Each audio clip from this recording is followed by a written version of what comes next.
Hello and welcome back to a special edition of the SMA News in conjunction with the BBC School Report.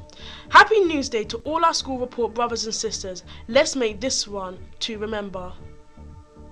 On the 8th of March, it was International Women's Day. This is a global day celebrating the social, economical, cultural and political achievements of women. At St Matthew's Academy, we celebrated International Women's Day through various activities. I will now hand over to Samuel.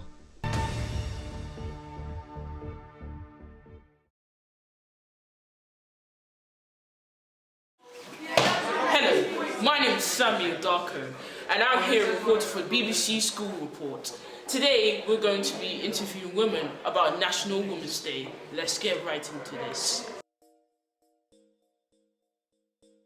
We're here now with the amazing English teacher, Miss Query. So, Miss Query, have you heard of National Women's Day? I have indeed. What do you think it's about? National Women's Day, I think it's incredibly important. Make sure that women have got an avenue to express themselves, and it's something that shows that they're equal to men in society as well. National Women's Day is to recognise women's achievements. And we are here with Raven, and we're going to ask some more questions. So, did you ever know that today was National Women's Day? No. Women are usually shown as inferior, and it's time to show that we as females and males are both superior in our own way. So, Miss Jordan, do you know what International Women's Day is? I've heard of it. I don't really know what it stands for, what it is for. Well, National Women's Day is like celebrating their success and achievements for all these years. Right? Do you know anything about it? No. Well, are you going to celebrate it now we told you about it? Yeah, probably. I'm sure I'll do something in celebration. I'm not sure what yet, but something will be on the cards. I think every day should be a Women's Day because women are special. They contribute so much to the society. I mean, not just by being moms and sisters and everyone, also by being teachers. And it should also be an empowering thing. So I believe that each and every day should be a Women's Day. We should not have just one day for celebrating Women's Day. This week is British Science Week. Our amazing science teachers, along with primary and secondary students, have been performing mind-blowing experiments and delivering different sessions. Let's hand over to Karl, who is live from the science department.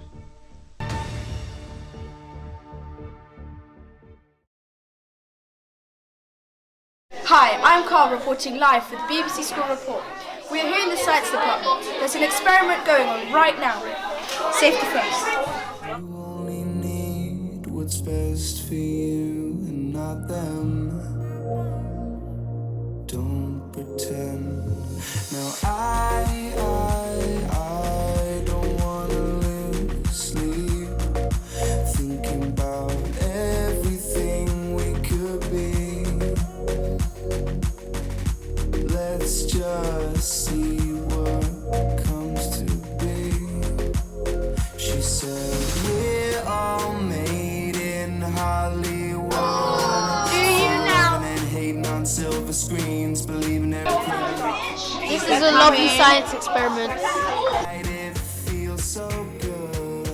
We're loving and hating and making scenes. Now we just see everything we believe. Did you see on iron it says Fe, and the Fe on there stands for ferromagnetic, and there are 6 types of magnetism, and the strongest is ferromagnetic, and it comprises of cobalt, iron, and I think it's nickel, yeah, and those are ferromagnetic.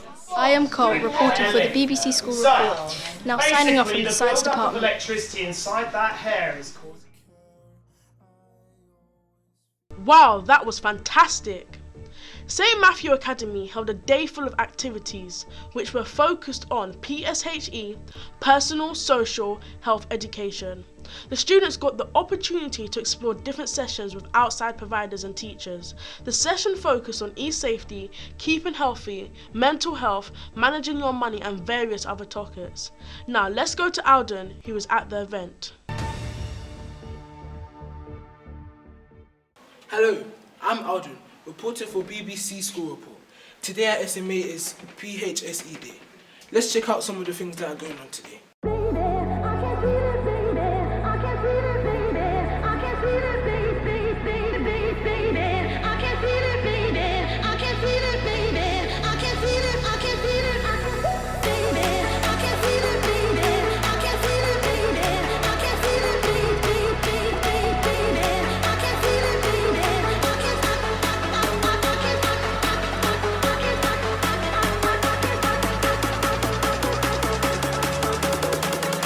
We learnt about the appropriate way to use our money and that stuff that we want might not be essential, so we should spend the little money that we have on stuff that we need.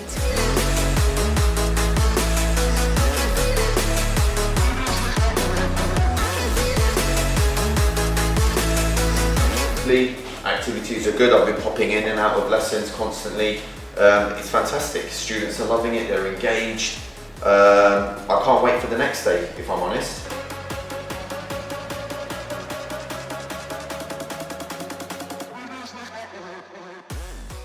Wow, that looked great!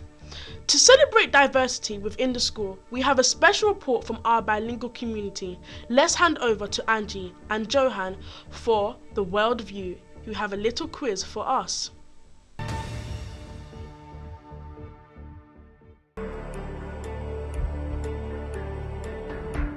Hola, mi nombre es Angie. Y mi nombre es Johan.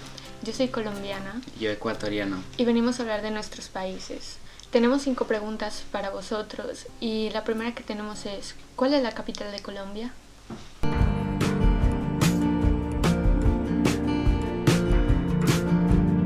Si pensaste que era Bogotá, sí, estás en lo correcto.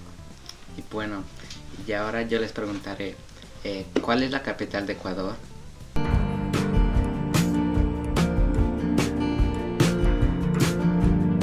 Si pensaron que es Quito, pues están correctos. ¿Cuáles son los colores de la bandera de Colombia y Ecuador, puesto que tenemos los mismos?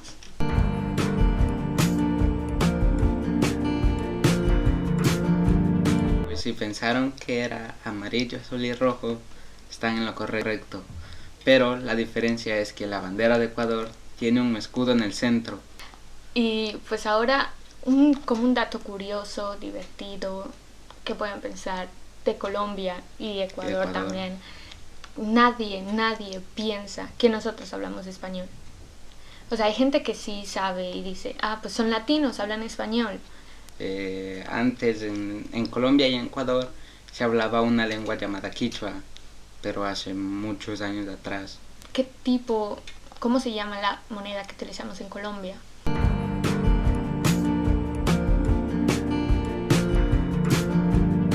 Si pensaste que eran los pesos, pues sí, y pues así como algo para decir, ¿no? 1 libra significan 4,000 pesos en estos momentos. Y no, 4,000 pesos no son mucho dinero, tranquilos. Bueno, ¿cuál piensan que es la moneda de Ecuador?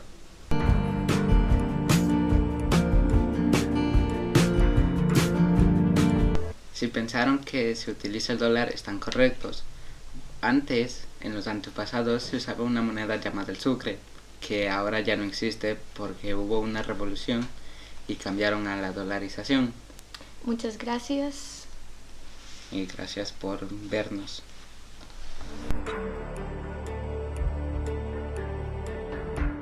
Give yourself a pat on the back if you got all those questions right. A mixture of year 7s, 8s and 10s ventured up to the Peak District to the village of Ayden. The 3-day and night action-packed expedition included a range of activities centered around team building. Let's see what they got up to.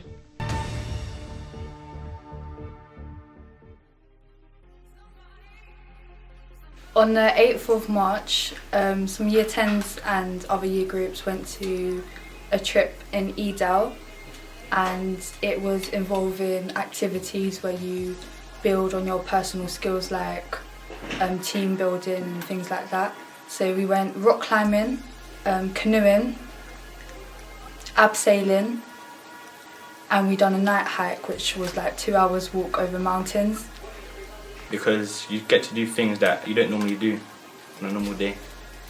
It was mainly just fun, like a stress relief from all school and stuff like that. We got a new experience. I'll do it again because I don't think I'll ever get another chance to do stuff like this, and it was really fun. What we achieved out of it is realising that we can do stuff even though we think that we can't. So for example, when we was doing rock climbing, some people didn't believe that they could get to the top, but with the instruction not letting us go back down, we was made to carry on and succeed in our rock climbing. Now, wasn't that energetic? We have a special report now about fake news, how young people interact with the news and the future of the media. Over to our reporter Jose and Noelia. Thank you, Maliaka, and this is Jose doing a special report for BBC. Fake news, fake reality. Can you trust the world in which you're living? Can you trust that what the news gives you is all real? What we as the audience must understand is that news is an interpretation of the truth. This interpretation is produced and manipulated by whoever is in control of the news channel, usually being a large institution or company. They produce the news, and we, the audience, consume the news and accept it as the truth, and this helps to shape the decisions we make. It helps to shape the reality in which we're living in.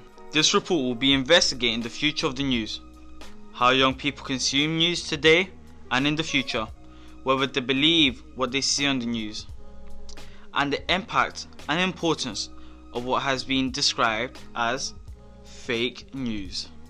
Over to my colleague Noelia now, who has been interviewing students from a South East London school. Let's start off today's report by asking young students about how they access today's news. Here I am with Jamal. How and where do you find out what is going on in the world? Well, for the places that I would go to find news is usually on social media websites such as Instagram.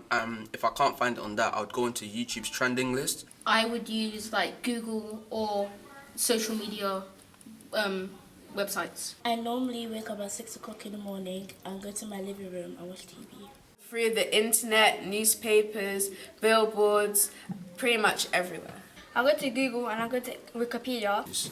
In future, how would you imagine information to be communicated to you? So there could be like a recommended section for what you might be interested, just seeing from what you've usually watched. Faster ways. They would probably just keep it the same as it is now. Probably by magazines because I read a lot. The internet, newspapers, the news itself. Do you trust what you hear on the news? Not all the time. I trust like the news on TV, but sometimes I don't trust what's on the internet. I trust it because it's been on, because everyone is seeing it. I trust it because it seems the most safest and secure way that we get our news. Most of the times I trust, but sometimes Wikipedia people type in what they think and they're not actually sure if they're saying it correctly or not. What is fake news and how can you tell the difference between fake and real news? Well, if I had to find out fake news, I would find out two completely different articles, and just from my basic opinion, I'd probably analyse which one I find is real and which one's not. I can't really tell the difference between them, but most of the time I would just go with the news even if it is fake. And sometimes I do a little research to see if it's true or not. Fake news doesn't seem to have any examples or proof. However, real news seems to have many examples, proofs, pictures, videos. Fake news is when they guess and they're not sure about what they're saying, and real news is when they are actually sure that it's real or not. Thank you, Noelia. Very interesting. In today's society, it is the youth who intake a large proportion of news information, whether this is through new media or old media portals. This group is a concentrated mass of purchasing power that can easily be manipulated in order to subvert ideas and decisions. Everything we hear, everything we see from any media platform is tailored to the specific audience that are viewing it. Nothing we see can be described as 100% truth because the media will always manipulate it in some way. Therefore, one could argue that all news is fake news. This is why, as a young person who consumes media information, I have put together my top tips for when watching the news. 1. Always consider the source of information being communicated. 2. Always look at the different range of news programs covering the same event. These could be on TV, radio, print, and online. 3. Always be an active watcher or listener of the news and question what is and why this information is being communicated to you. 4. Remember, news is extremely important because it influences people's beliefs, and people act on the belief that they hold. If someone believes that it is going to rain, they may take an umbrella with them to work. Similarly, if they believe that they are a country under attack, they would consent to starting a war. So, be active, be informed, and knowledge is power. Back to the studio now with Maliaka. Fantastic report. Very interesting. Us young people need to keep our fingers on the pulse. Now over to our special sports correspondent, Big Pete. He will give us his predictions for this weekend's football action. It's time for Big Pete's Big Tips. It's a huge weekend of football fixtures. The three I'm looking at are City, Liverpool at the Etihad, Middlesbrough United and West Brom Arsenal. First, we're off to the Hawthorns with West Brom versus Arsenal. To say Arsenal's recent fixtures have been topsy-turvy would be an understatement. They've lost 5-1 against Bayern twice, beaten National League sides and lost at Anfield. In that time, there's been calls for Wenger's heads with protests, banners and chants led by the pathetic Arsenal Fan TV. While West Brom are having their best ever season in 8th place and have already reached the magic 40-point mark, their recent form has been atrocious, losing 2-0 at home to Palace. I see that continuing as Arsenal always win these games. 4-0 Arsenal! Now we're off to the Riverside as we have Middlesbrough versus Man United. Now Middlesbrough have the 5th best defence this season, yet find themselves second bottom. This is due to them scoring a measly 19 goals from 27 games. Middlesbrough likely to go down, last won a league game on the 17th of December, and they have important fixtures against Burnley, Hull and Swansea coming up. United are the lowest scorers in the top 7, and despite being without talisman Zlatan, I still fancy them to have too much for Borough. 2-0! Finally, we're off to the Etihad with City versus Liverpool. This is 3rd versus 4th. Liverpool won this fixture 4-1 last season, and Liverpool have won the last 4 Premier League meetings. City played in midweek, unlike Liverpool, but they're both really strong going forward and have leaky defences. Big Pete's prediction is 2-2. This is Big Pete signing out. Where will you be this weekend? Thank you, Big Pete. Now let's see how your predictions play out. Now over to our primary reporter, Tosin. Hello everyone, my name is Tosin, your primary presenter for today. This week is Science Week, and primary have been hosting a range of different activities. Let's have a quick look at what's been happening in primary.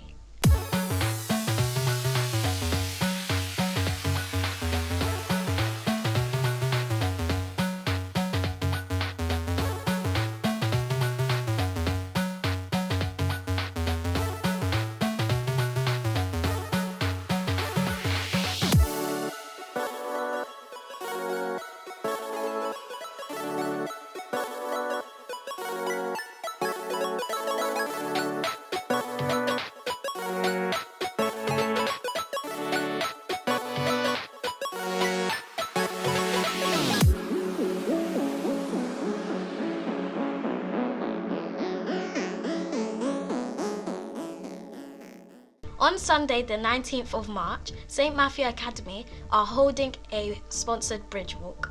All proceeds are in aid of Lewisham Hospital's Children Ward.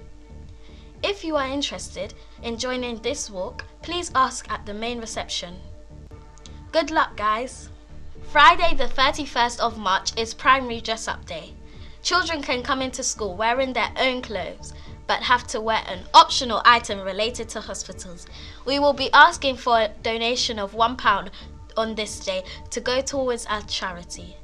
And finally, good luck to everyone celebrating News Day today. That's all for me. I have been Tosin, reporting for BBC School Report. Thank you, Tosin, and I hope you enjoyed this bumper edition of SMA News, put together in conjunction with the BBC School Report. I'd like to thank the whole production team for helping put this news together for this BBC School News Day. Anyway, see you next time.